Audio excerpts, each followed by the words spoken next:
NYXL is definitely one of them. They got off on the right foot here in stage 2 with a decisive win against the Fusion. But could they keep that momentum up against the Dragons?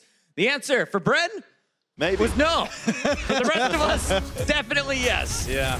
Well, having said that, a lot closer than I expected it to be, honestly. New York is still showing a couple of signs of things being a little shaky for them. Where are they?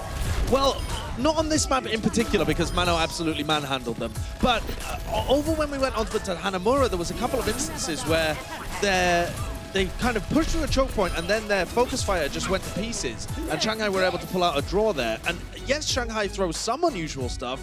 And yes, their individual players are pretty talented, but you expect the teamwork from NYXL to be a lot better than the teamwork from teams like Shanghai. Think about how different this game would have been, given the fact that we've got Shanghai Dragons, who were so close to winning Oasis's map, and they didn't do it. They just fell short a little bit. How different would this game have been, considering Hanamura now, which was a draw, came out a little bit later on. And I think, again, it's a habit when it comes to that final map in the series where it matters so much, where teams will just kind of crumble a little bit mentally, as we saw on Gibraltar later on. I think a key when you're always thinking about discussions like that is it's equally likely for Shanghai to have lost Hanamura as to have won Hanamura when it ends in a draw. And people always think about the positives, but they did absolutely have to clutch it for it even to end in a draw. So I think Shanghai have got some positives to take away from this, but it wasn't like a fantastic result that they got robbed of, in my opinion. You're saying my prediction wasn't bad? No, I'm saying your prediction was bad. So you're saying it wasn't bad? I'm saying it was terrible.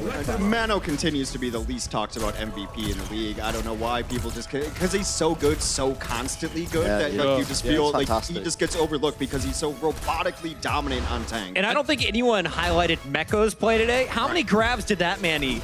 I saw at least 2. Don't have the numbers for your pocket, but probably at least 2. Where are you at? I wanted to say 4, and then I was like, Captain Planet's going to tweet after this. I'm going to be totally wrong. It's the tragic part about the New York XL tank line is because they've been so good, so consistently good for so long that we look at Jonak, we look at Libero, but Jonak and Libero aren't the players they are without Mano and Mekko.